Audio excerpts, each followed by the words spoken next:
Okay, number 125 x to the third minus 8 y to the third. So what do we have here? We have the difference of perfect cubes, right? All right, so this one's a minus. This is minus, plus, plus. So what do we know? The first one's going to be 5x minus 2y. 25x squared. 25x squared. Then 10xy. 10xy. Then 4y squared. 4y squared. Okay. The second one is the difference of squares. 9 minus 64x squared. So it's just backwards from what you're used to seeing it. So can we write it like this? no, you can't flip the order because now the 64 wouldn't be negative. So you just keep it as it is, and when you go to factor this, you have what? 3 plus 8x 3 minus 8x. 3 minus 8x. What did you do? So it's the square root of this one and this one. It's the same thing. So it's like if I told you x squared up here, if I said x squared minus 25, that'd be x plus 5, x minus 5. You took the square roots into the So plus and minus. thing. So it's the same thing. It's square roots with a plus and a minus. Okay? Is this thing focused on? Alright, so I'm going to stop. Okay, the second one is in absolute value. So we have 3 absolute value of x minus 1 plus 2 greater than 8. So you know there's going to be 2 answers here. You want to subtract 2, and that's going to give you 6. Divide by 3, and we've got 2. So x minus 1 is greater than 2. Less than negative 2. X minus 1 is less than negative 2. So to solve this, you're just going to add 1 to both sides. X is greater than 3. X is less than. Add your 1 to that, and you've got negative 1. Good? Yep. All right. Next one. So we've got y is equal to log base 4 x minus 2 plus 3. They want the asymptote, the domain, and the range. The asymptote, it's a logarithm one, so it shifts left and right. The asymptote would be at x equal to 2. The domain, so if we drew a sketch of this,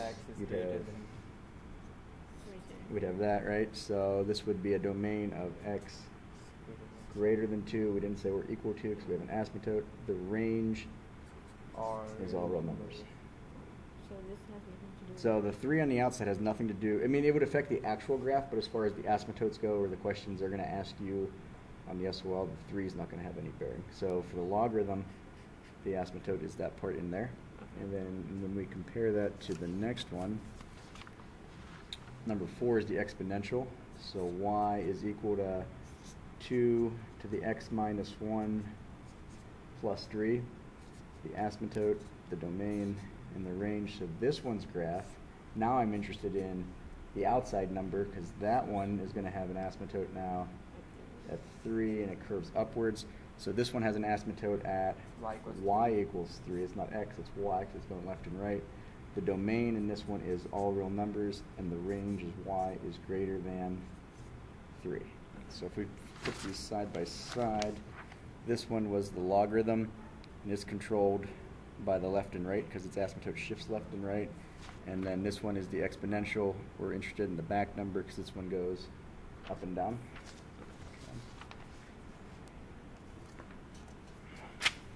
Number 5, f of x is equal to x minus 1 over x squared minus 9. So to find a whole, you need a quantity that cancels in the top and bottom. So this bottom is going to factor. So this is really x minus 1 over x plus 3, x minus, whoa, not 9, x minus 3. So nothing cancels. So now I look at, so yeah, the wholes would be none. The vertical asymptote is going to be the zeroing out of the bottom of whatever's left, and nothing canceled. So the vertical asymptotes are going to be at plus and minus 3, and then more specifically, they're up and down lines, right? So this is really x is equal to. plus and minus 3, so x equals 3, x equals minus 3, because on the SOL they would give you choices where it would be like y equals. So you have to remember for vertical lines, they're x equal lines. Horizontal asymptotes, what situation do we have? This is a small over big, Right, small y over equals big. 0. Yeah, so it's going to be a 0, and then more specifically y is equal to 0. Would they have like x is equal to X equals, trickier? absolutely. So yeah, you got to make sure that even though we've been giving you credit for just rating 0, Yeah. that you know a horizontal line's a y equals and an x equal line goes up and down. And then just to review, the 3 rules were for horizontal. Small over big, give you 0. Equal over equal is the coefficients. And big over small, you got none. Good? Mhm. All right. So 6, and 7, and 8 are all the same thing. So 6, x to the third minus 1 over x squared minus 1. So what's going on up top? X to the third minus 1 is the difference of perfect cubes, like in number 1. Mhm. So if you factor that, it's a minus. So minus plus plus. So it's going to go what? X 1 x squared 1x, which is just x, and 1 all over on the bottom, the x squared plus 1 factors, that's the difference of squares, into x minus 1 x plus 1. So now this question wants the wholes, the HA and the VA. So now I do have a quantity that cancels, right? So this is a whole, and that whole is that x is equal to 1. You zero out that quantity to get the whole. I'm going to skip to the vertical asymptote next. That's the zeroing out of whatever's left at the bottom. So I have a vertical out -1, and vertical lines are x equal lines. So you change this. So what's You that? zero it out, yeah. And then I go back all the way to the beginning for the horizontal. I have big over small. And from the rule sheet, big over small gave us nothing, right? So for the horizontal, I would rate that. Make sense? Mhm. All right, so let's see if we can fit the next one on here. Number 7, 3x squared over x squared plus 11. So the wholes, there's not going to be any because nothing's going to cancel, right? So not available or nothing there. Vertical and horizontal.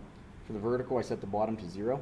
So when I set that bottom to 0, what's going to happen? X squared is equal to -11. Can you take the square root of a negative? No, so we're going to say none. And the horizontals, back to the beginning, is 2 over 2. So I'm going to use the coefficients, so 3 over 1. Now if we compare that to the next one, number 8, you'll see the vertical asymptote is the similar situation where it's a square and something, except in number 8, what's going on with number 8? X plus 3 over x squared minus 7.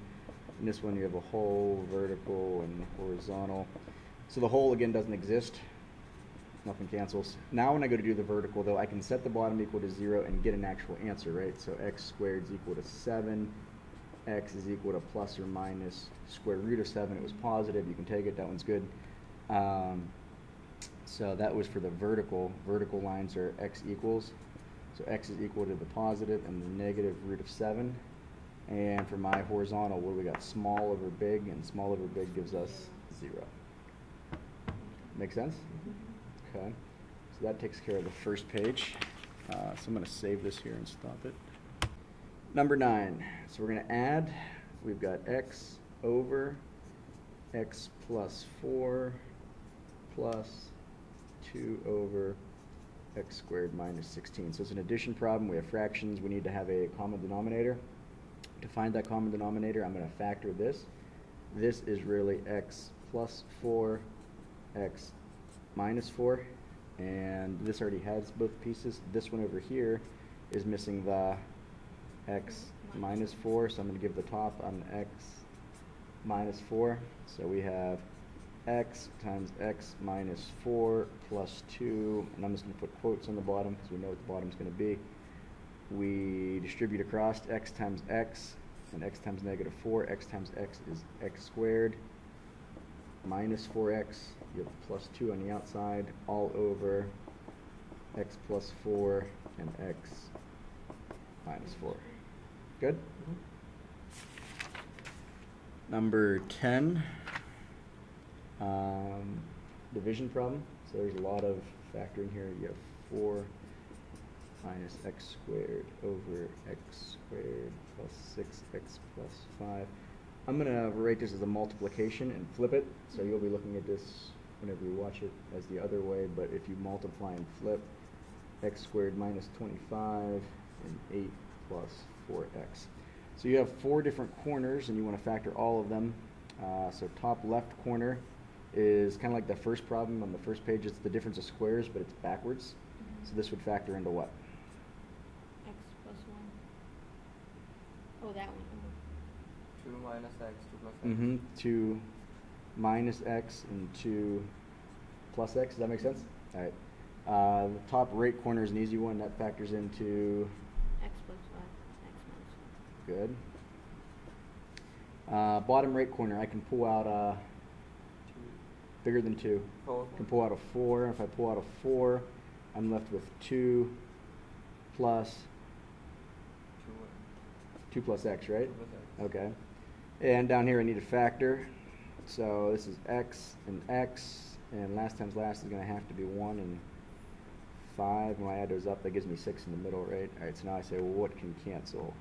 Connect these, and what? 2 plus x, Put in the 5. x plus 5. Is that everything? Looks like it.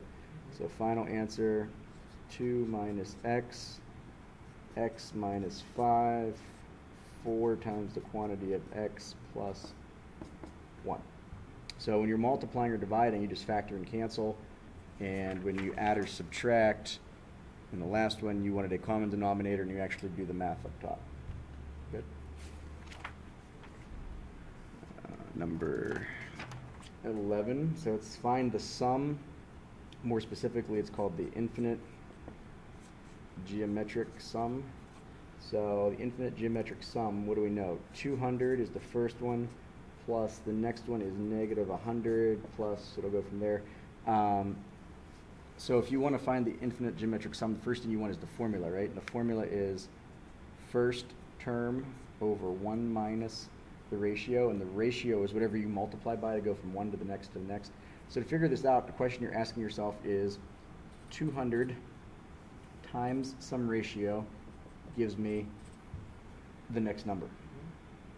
So you might not have needed to do this in this one, because you might be able to see, well, 200 to 100, I cut it in half, and it's positive to negative, so it's negative 1/2. But in case it was a harder one, like 2/3 or 4/5 or something, so you say the term I have times some ratio, which is going to end up being this number here, is equal to the next number. So you solve this by dividing both sides by 200, and the ratio is equal to negative 1/2. So now we come back to here, and I have my first term is 200 over 1 minus this ratio. And on the bottom, that 1/2 is negative, so negative, so you have 2 negatives, right? You're subtracting a negative, so this is really 200 over 1 plus 1/2, so 1.5.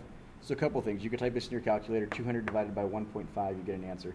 You could also say 200 is like 200 over 1 divided by 3 over 2, and then you do that method there, and that gives you 400 over 3, and then type that in your calculator, and you would get whatever it is you get there. You get like 167? No, maybe? 13.3. 133 and a third? Yeah. Okay. Make sense? Any questions on that one? Because a lot of people have trouble on that one. So it's minus. So yeah, in this case it's 1 minus the ratio, except the ratio was negative. So when you subtract the negative, you get a positive. So 3/2 is the same thing as 1.5. So you could just use your calculator right here. Just type in 200 divided by 1.5, and you'd get your answer of 133.3 repeated. Good? So that one compared to number 12. What's going on with number 12? It is 7th term in the arithmetic sequence. 7th term, and it's arithmetic. So first term is 4. That's my first term. Common difference is 3, and arithmetic means to add. So I'm going to start adding 3 to this repeatedly. So 7, 10, 13. This is the second term, third term, fourth term. I want the seventh term, so I want fifth, sixth, seventh. I'm keep adding 3, so I got 16, 19, 22. Now a lot of, or the most common mistake is that people don't count the first term. So I guarantee you the next choice on the SOL, they give you a choice of 25. So if you don't count the first term, you'd end up with 25 for an answer. You were multiplying, right? So arithmetic means to add, geometric means to multiply. So when we get to 14 in a second, you'll see what the difference is there. So yeah, arithmetic, you want to add that common difference. Geometric is when you multiply it. So for number 12, the seventh term would be 22. Make sure you count the first one as your first term. All right, number 13. We have a summation symbol, and we have x is equal to 3, 6, 4x minus 1. So this is my start, my stop, and the plug-in. So I'm going to plug in 3, 4, 5, and 6, and then add everything up. So if I plug in 3, I've got what? 12 minus 1 is 11. If I plug in 4, I've got 15. If I plug in 5, I've got 19. If I plug in 6, I've got 23. And when you add all these up, you end up with 48. No, let's try that again. That's what? 34, and 34 is 68. That sounds better. Another way you can add these up real quick is that these terms are always going to be the same. So this is a group of 34, and that's a group of 34. I just said 24 instead of 34, which is where I got that 48. Anyways, yeah, 68. Make sense? Okay. Then 14 is like 12, but it's geometric. So it is a geometric sequence. Yeah, geometric is when you multiply. So they gave you 3, 9, 27, and then you're on your own. So this is the first, the second, the third, and then we want the fifth. So blank, blank. So you need to recognize that we're doing times 3, times 3, times 3 again would give us 81, and times 3 again would be 243, and that would be your fifth term right there, 243. Good? Okay. Okay, number 15, they want you to graph, and we have y is greater than or equal to the absolute value of 2x minus 1 plus 4. So before you start graphing, you know it's greater than or equal to, so I have a solid line. It's greater than, so I'm going to shade up. It's an absolute value, so I should have a v. So these are all things you should be thinking about before you start. This is the left and the right. So 2x minus 1, if I set that equal to 0, it's 1/2, right? So you add the 1 to 0, divide by 2. This is a 1/2 shift. It's positive, so it's to the right. So if this is 1, call that 1/2, and then going up 1, 2, 3, 4. Put a dot. It's a solid one, and we want to shade up. Good? All right. I think we can fit it on this one. So 16. 4 x minus 2 to the 3/4 is equal to 32. So you want to solve it for x, but before you can get to x, first thing you need to do is get rid of 4, and we're going to do that by dividing by 4. So now I have x minus 2 to the 3/4 is equal to 8. I want to get rid of this 3/4. So to get rid of this, I do what? Flip what? Multiply it by reciprocal. So I raise it to the reciprocal, right? Okay, so I raise this to the 4/3. Raise this to the 4/3. So I've got x minus 2 is equal to, because this goes away now, that's 12 over 12, and that goes away. 8 to the 4/3. This is power and root. Do the root first. The third root of 8 is 2, and 2 to the 4th is 16. Take my 2 and add it over, and x is equal to 18. Make sense?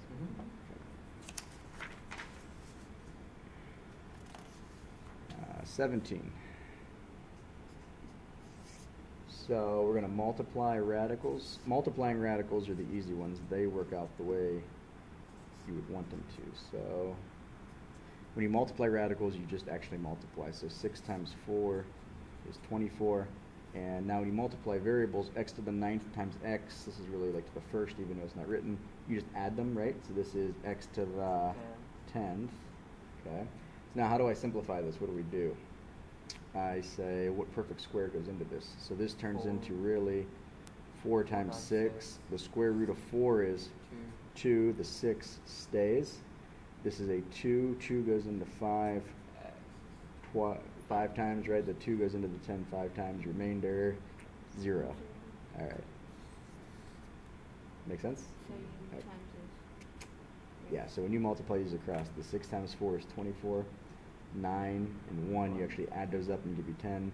Your index number is a hidden 2, even though it's not written. It's a square root, and to do the letters, you say how many times does the index number go into this. So as a side example, if we had said do the cube root of x to the 17th, you say 3 goes into 15 5 times with a remainder of 2. Okay. Takes us to 18. I can almost guarantee they put something like this on here because I keep seeing this on the practice. A fourth root that involves 32. So why do I almost guarantee it's on there? Because it's a good trick question. Because you know the 32 is going to break down into 2 root 2. Well, yeah, you're ahead of me. But it's going to break down into 16 times 2, right? So this 32 is a fourth root. It's 16 times 2, and it's a good trick question because a lot of people see the 16, they see the root, and they think 4 right away. But it's not a square root. It's a fourth root. So the fourth root of 16 is 2. That's this one. And then this 2 stays. And then we do the letters just like we talked about. 4 goes into 9 twice, remainder 1. 4 goes into 20 5 times. There's nothing left over. Put your index number, and you've got an answer. Good? We can look at 19 on this one. 19 says, in a testing survey, the mean was 36 and the standard deviation was 2.5. So we'll just, you're going to be able to see this here. In a testing survey, the mean was 36 and the standard deviation was 2.5. How much lands between plus or minus 2 standard deviations? So if you draw a bell curve, and almost all the information in that question was irrelevant because they just want to know what percent lands between plus or minus 2. So that would be that one. That's plus or minus 1. And that one is plus or minus 2. And what do we know? This one is 34, and 34 is plus or minus 1. And 13.5 and 13.5 gets us to plus or minus 2. And if you add these 4 up, you come up with 95%. Okay. So bell curve is something that kind of has to be memorized. So if I give you a bell curve, the number in the middle is the mean. That stands for the mean. And there are these percentages that hold up. And this is 34 and 34%. Yeah, this is pretty much a memorization one. And the next one over is 13.5 and 13.5, and then the last ones are 2.5 and 2.5. And these bars are standard deviations. So this is plus 1 standard deviation, this is minus 1 standard deviation. So if the question said how much is between plus or minus 1 standard deviation, I'd be at 68. If it says 2, now I'm doing all 4 of these, I'm at 95 if you add them up. It says all 3, that's essentially the whole graph. It's 100, they never tell you 100 because it leaves like a little error for margin. It'd be like 99.8 or something. So this one is 30. So, you know, in this one, it tells you the mean and the standard deviation, but it's completely irrelevant to the question. They're almost trying to confuse you because the only question is how much is in between plus or minus 2 standard deviations. You don't need the mean to figure that out. These numbers are always constant. So no matter what the mean or standard deviation was, as long as the, you know, the information is normal, which that's what they're always going to give you, it would just be, here's my graph, pick out these ones. Right. Yeah, so this is plus 2, and this one's minus 2. And then No we- matter what the standard deviation is, this is still plus 2 and minus 2 standard deviations. Okay. Then we add all those. and then you add those up. Oh, Yeah. So if it said how much is between plus or minus 1 standard deviation, I'd have 68. Oh, Okay. So that said, 20 makes you apply that same information. So in a class, the mean test score was a 75%. I don't know how clear this is for people reading it. With a standard deviation of 9, and 400 people took the test. So that said, let's draw a bell curve. Try to show what we have here. So the mean goes in the middle, right? And the mean is 75. Now here's where the numbers actually do matter. So the standard deviation is 9. So if I go plus 1 standard deviation, I'm going to add 9 to the mean, and that takes me to 84. If I go another one and I add 9, that takes me to, what, 93? And if I do another one, it would take me to 102. If I go backwards, I'm going to subtract it. So if I subtract 9 from this, I've got 66. And if I do my second one backwards, I'd be at, what, 57. And if I go back one more, I'm at 48. So these percentages still hold up. This is 34 and 34, 13.5 and 13.5, 2.5 and 2.5. Okay? So what are the questions? The first one, how many people scored above an 84%? Now it doesn't say what percent, it says how many people. So you have to keep in mind that 400 people are involved in this. So it says how many people scored above an 84%? Well, here's the 84, right? What percent scored above? 16. But I don't want what percent, I want how many people. So you do 16% of your people. And when you multiply that, you end up with about 64. Okay. In part B, it says what percent scored below a 75. Well, here's 75, that's the one directly in the middle. Now it said what percent. Now I'm using these. Well, that's exactly half, right? So 50%. And for C, it says how many people scored below a 66. Below a 66 is 16%. Doesn't ask what percent though. It says how many people. So you do 16%, which we already just did this calculation in part A, right? It's 16% of your people. So again, this one would also be about 64 people. Does that make sense? Okay.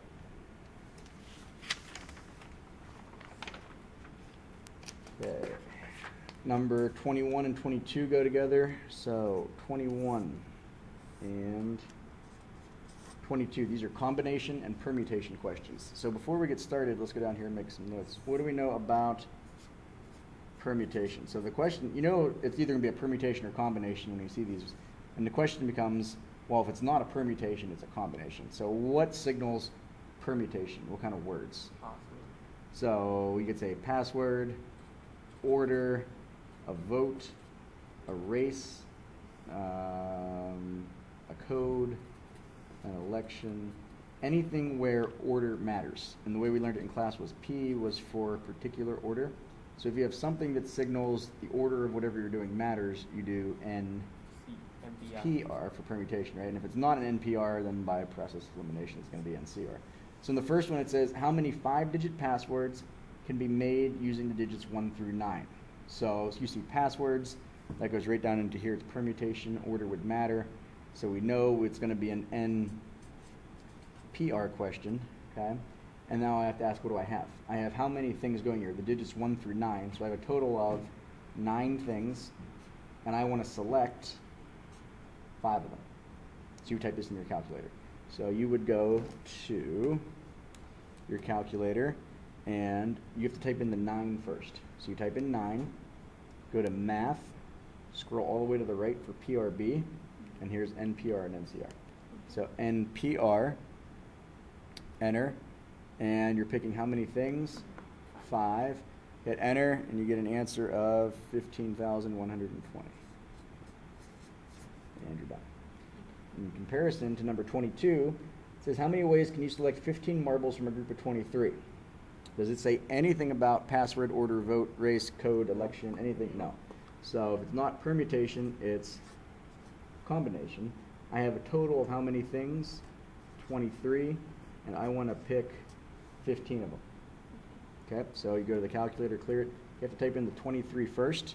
So I have 23, and then I go to math, PRB, and CR, and I'm picking 15 of them, and that gives us 490,314.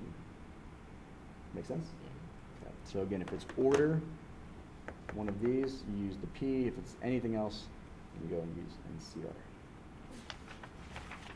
All right, number 23.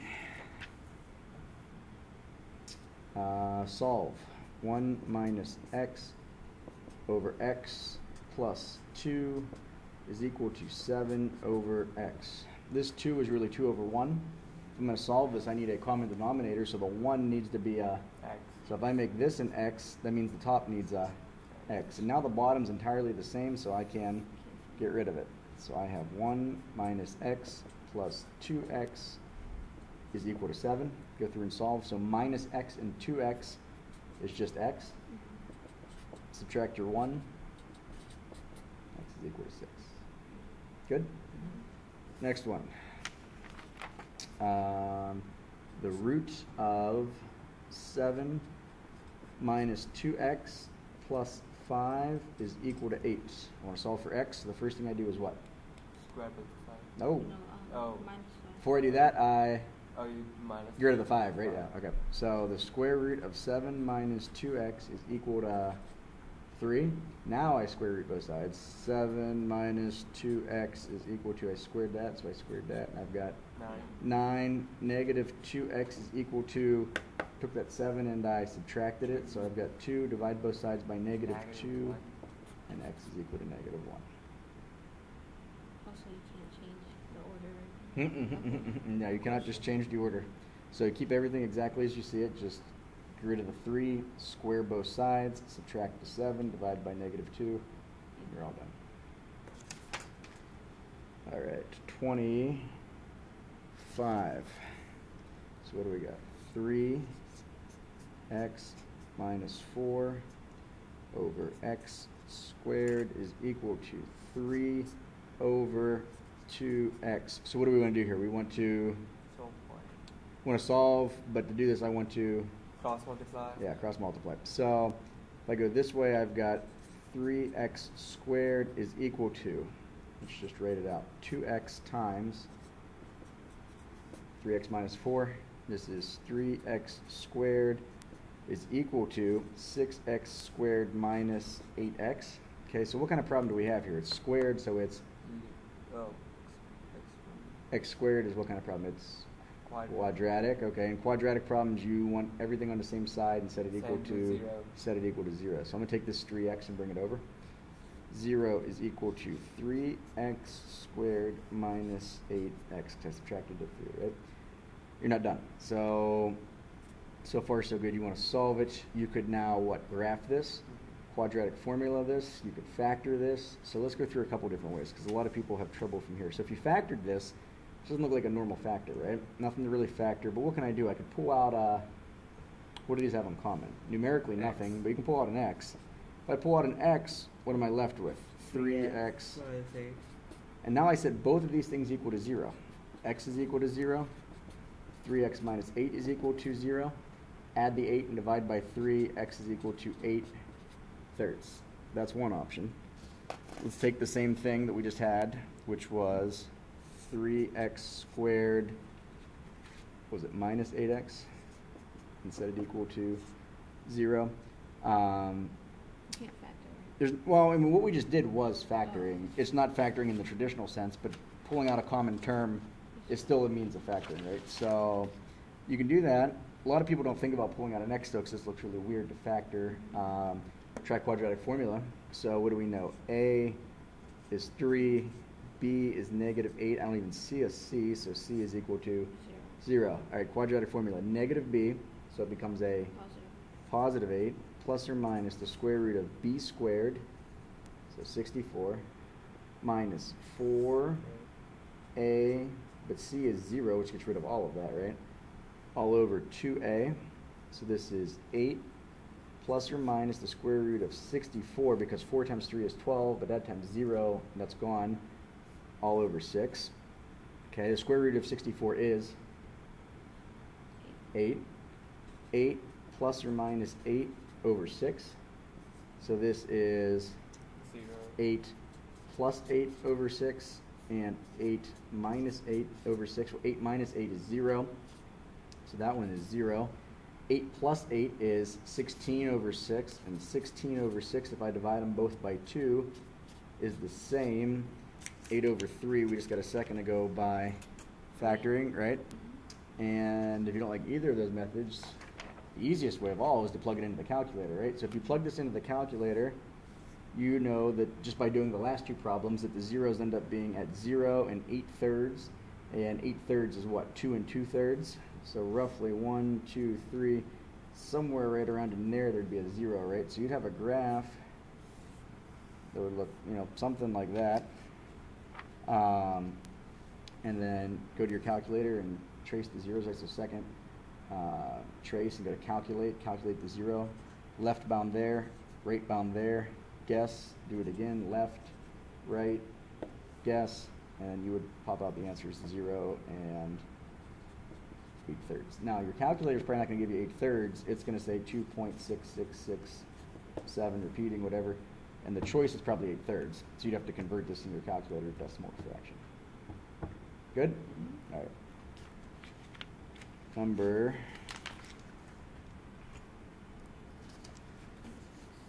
26.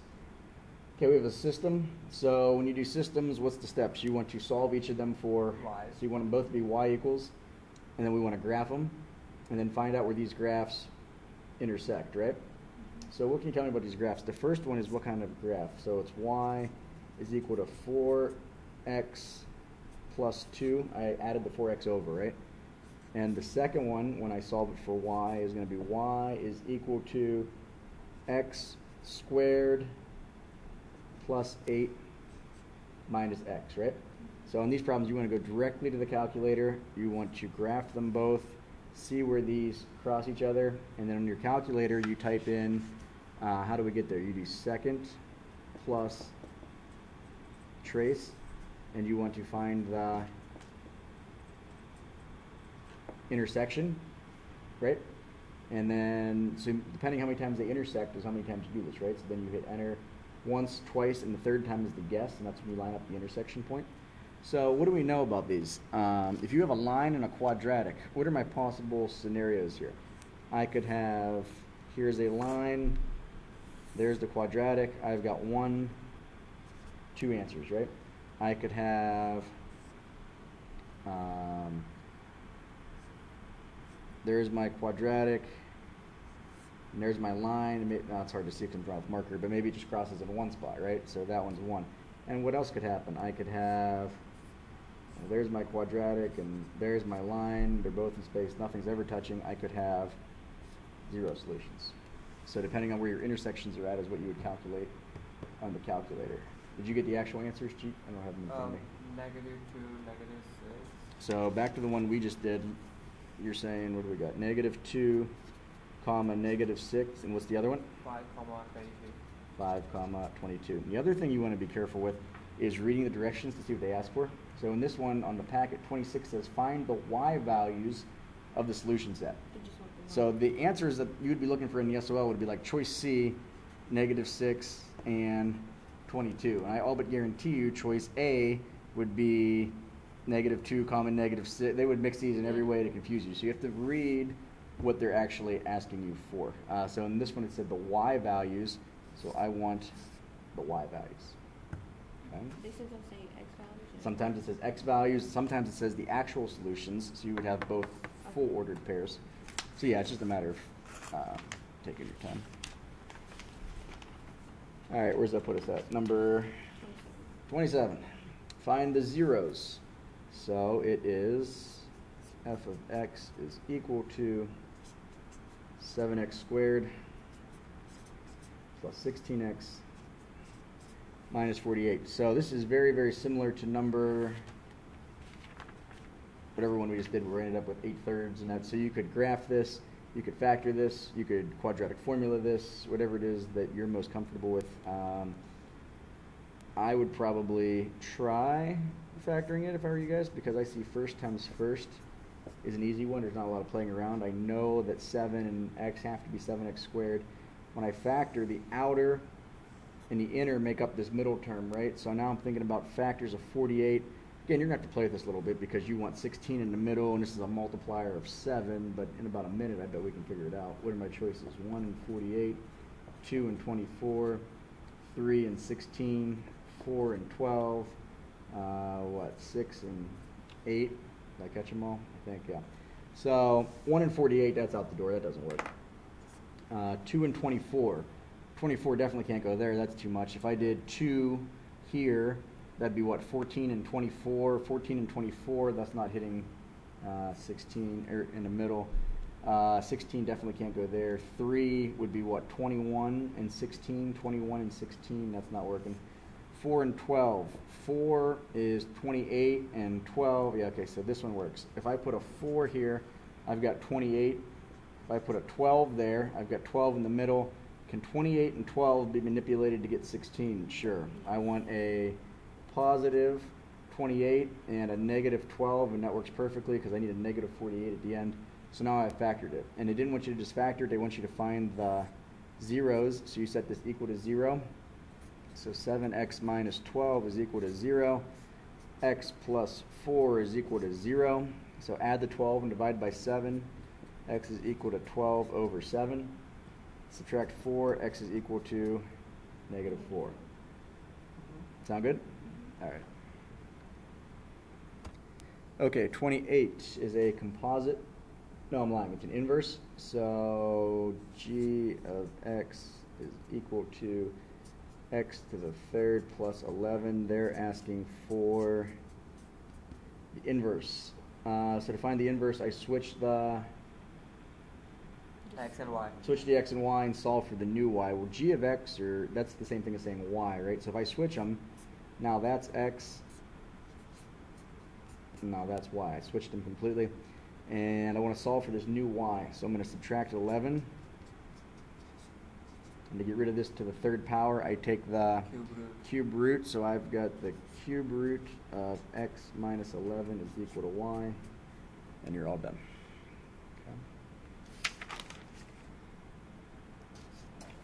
Number 29. What is the domain of f of x is equal to log 2x minus 3 plus 1? All right, so maybe you can tell by looking at it. If not, let's sketch a graph. What do I know about this? It's a log. Shift left or right. I want the left and right shift, so it shifted 3 units to the right. So I know at 3, I have an asymptote, and there's a rough sketch of the graph. So the domain, which is what they're asking for, the domain is x would be greater than that asymptote, right? Let's say they asked for other things. What's the range? The range would be all real numbers. What's the equation of that asymptote? It would be, yeah, x is equal to 3.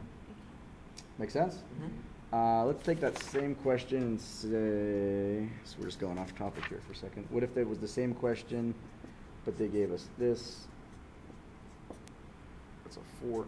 And they wanted the asymptote, the domain, and the range. So if you sketched a picture of this, my asymptote would be where? Negative 4, right? Negative 4, coming down. I'd have an asymptote at negative 4 in a graph that roughly curved upwards. I have an asymptote at y equals negative 4. I have a domain of all real numbers, and I have a range. Y greater than 4. Good? Okay. Back to the packet. Number 30.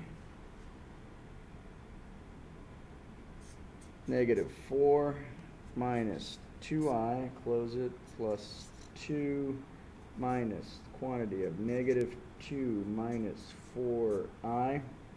So let's drop these parentheses. So negative 4 minus 2i plus 2. I'm distributing a negative sign through. When you minus a quantity, it's like saying minus each one individually. So minus negative 2 plus 2, and minus negative 4 is plus 4. Now you treat the I like it's a variable, combined like terms. Negative 4 plus 2 is negative 2, and negative 2 plus 2 is 0, so these actually all go away, so that's a 0. And negative 2i plus 4i 2i. is 2i, so that answer is just 2i. Number 31. Okay, so there's a whole bunch of stuff on 31. So before we start it, when you're doing an I problem and they ask you to simplify, the rule is divide by 4, and I'm searching for the remainder. What is the remainder? If the remainder is 1, what do I end up with? I end up with I. If the remainder is 2, 1. what do we get? The remainder is 2. We have negative 1, right? If the remainder is 3, Negative I. I have negative I. And if the remainder isn't 1, now I've got 1. Oh. Make sense, right? Okay. So, where is this coming from? So if the remainder is 1, so like for an example, let's say in choice A, we have I to the 5th. Well, I know every 4 i's is the number 1, because I squared times I squared is negative 1 times negative 1 is 1. So every grouping of 4 takes a 1 out. So if I divide this by 4, the remainder is 1. So even if you just blindly memorize this chart here, is where you're looking for, right? So remainder 1 tells me the answer is I. The next one is I to the 70th. It's divisible by 4 up through 68. Remainder 2, and remainder 2 is negative 1. Okay. Next one's I to the 11th. It's divisible by 4 up to 8. It gives me a remainder of 3, which is negative I.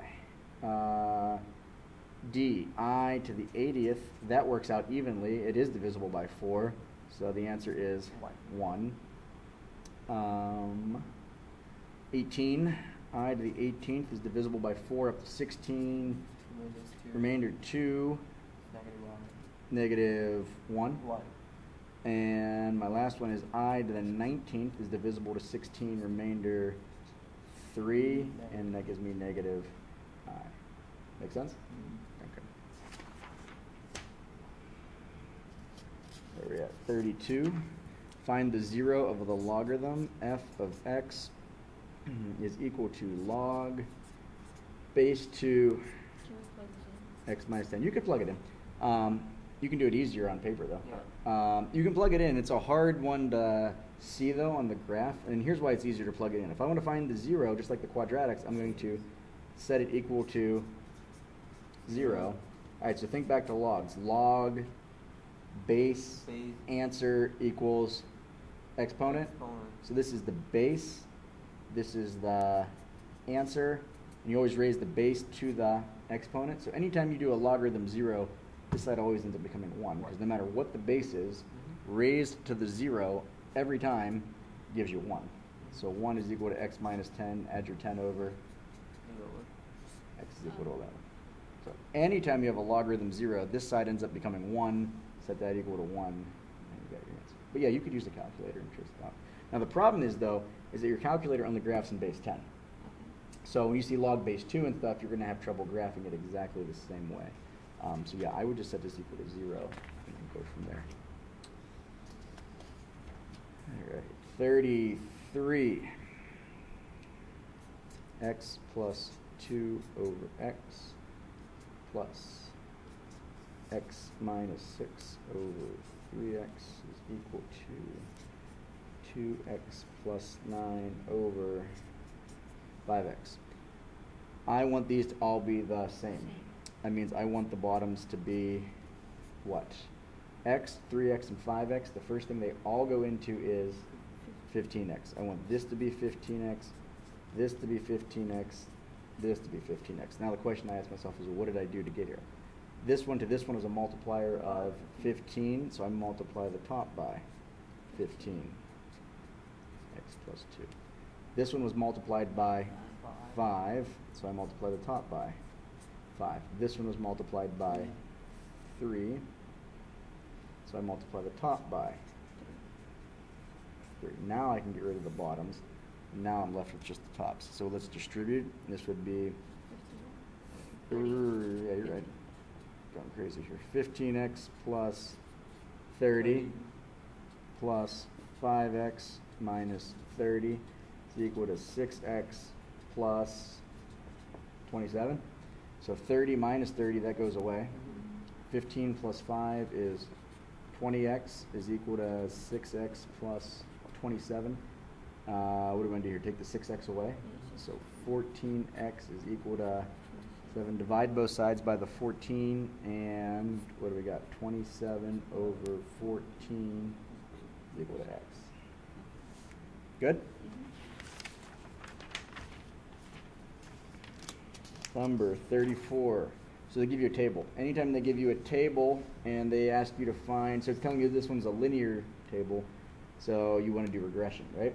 So how do we do this? Stat, edit, and then you want to enter your table. So you, in the calculator, you have an x and a y. So you would enter -2, -1, 0, 1, -7, -4, -1, 2 in your calculator. And then you hit stat, calc, and then you pick the correct kind of regression. So in this problem it said linear regression, so you would do lin reg. If it was quadratic, you do that. If it's exponential, exponential is the more popular one on the SOL, I think. So it's probably an exponential table. For this problem it's linear, so you hit enter, cursor starts blinking at you, and you enter the two lists you used, which for most people, unless the table was messed up, it would be L1, L2. You hit enter, and it gives you the equation, and in this case it was 3x minus 1, and you're done. Good? 35.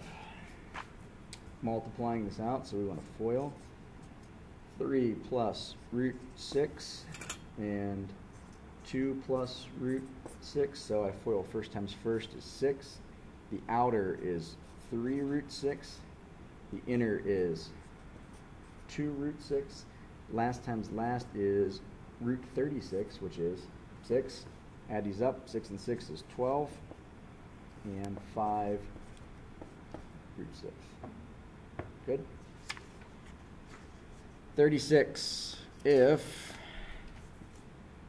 2 minus 5 root 6 is an answer or solution to a quadratic equation, what else must be a solution? So we learned that these occur in pairs, and the pair is a conjugate pair, and it's the same exact thing with the middle symbol flipped, right? So that's a free question.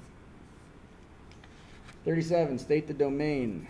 We have f of x is equal to x plus 2 over 2x squared plus 11x plus 5. So to find the domain, I'm going to say all real numbers except whatever makes the bottom, That's good. 0. whatever makes the bottom 0, right? So to figure out what makes the bottom 0, it's like a point of discontinuity. I want to factor it out, right? So 2x and x. I want 11 in the middle. So my choices are 1 and 5 or 5 and 1. I'm going to put the 5 here because that gives me 10, 11. Now I've factored it out. So my domain is all real numbers except x cannot equal what? 0. I don't want it to be 0, but what makes -1 over 2 and -5. -1 over 2 and -5. We got this from setting these equal to 0. Good. 38. What do we got? 2 root 50 plus 3 root 18. So to add or subtract radicals, we need same number underneath, right? So I'm going to try to break these down. This is 2, 25 times 2, and this is 3, 9 times 2. So the square root of 25 is 5. Oh, we lost our lights. Gee, stand up and wave your hands or something. There we go. Square root of 25 is 5. All right. And 5 times 2 is 10. And that's 10 root 2. This one is, square root of that is 3. And 3 times 3 is 9. Again, we got the 9 from 3 times 3, right? That's just a coincidence that there's a 9 there. That's 2. Now I can add them up, and I've got 19 root 2. Good?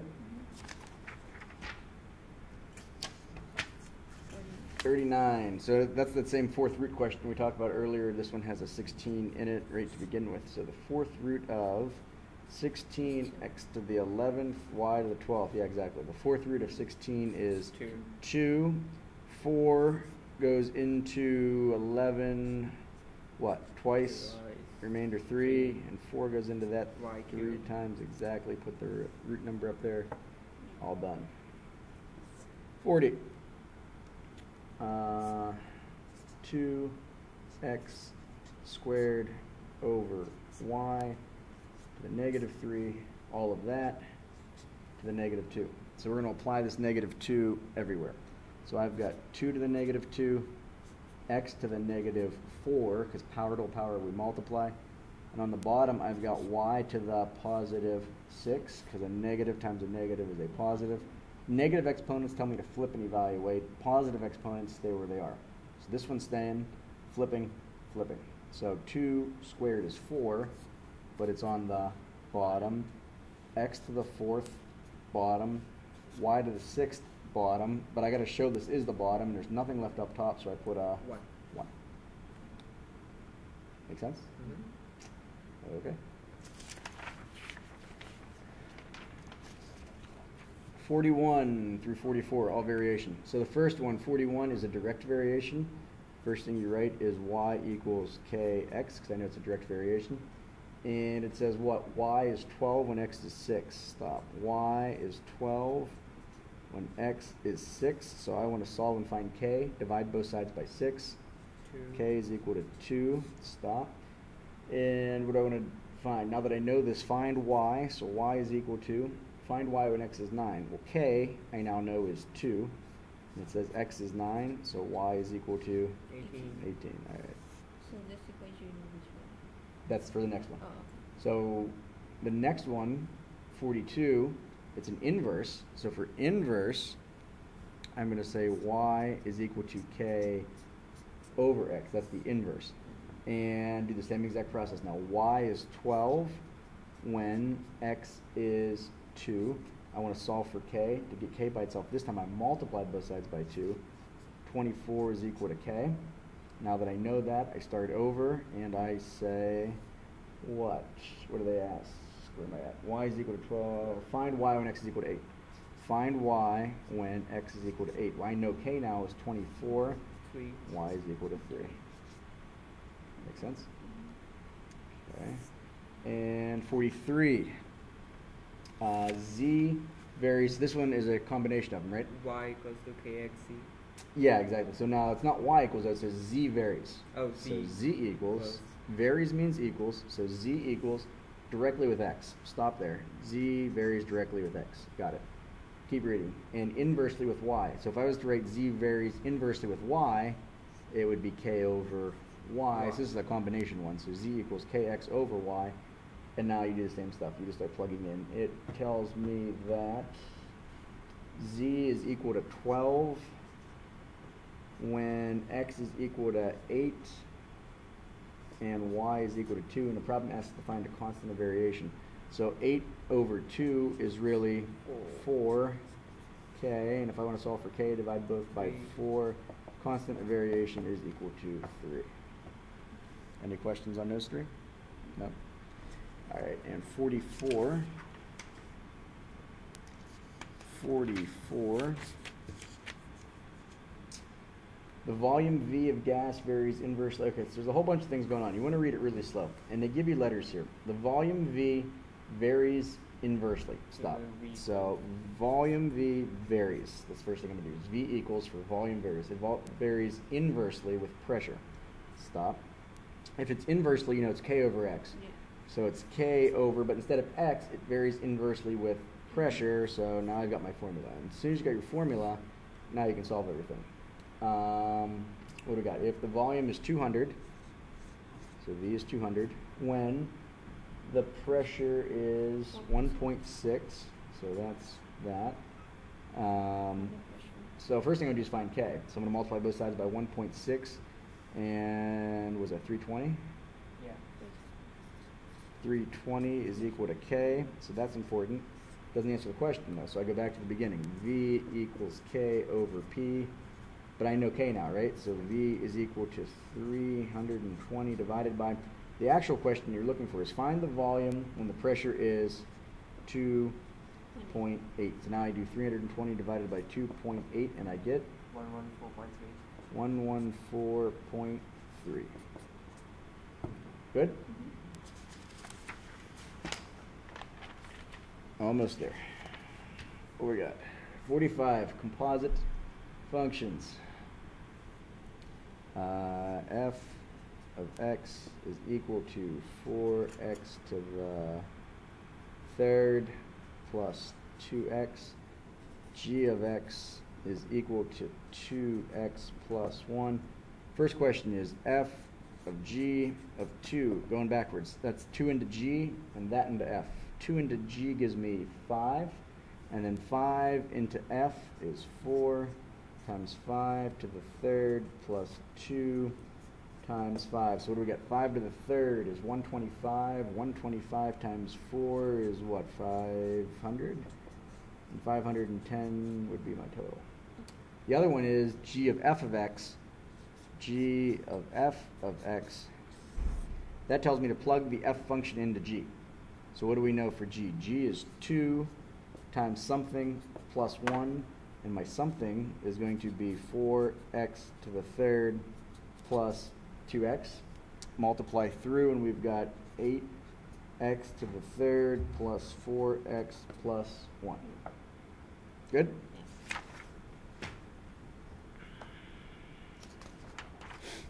46, one of those rule of 10 questions. So we have a vertex at, what's that, 1, -3? Yeah. 1, -3, and looks like a 0 going that way, and 1 going that way. All right, so they ask for all kinds of questions. The vertex, the domain, the range, the increase, the decrease, and the end behavior. Vertex is at 1, -3.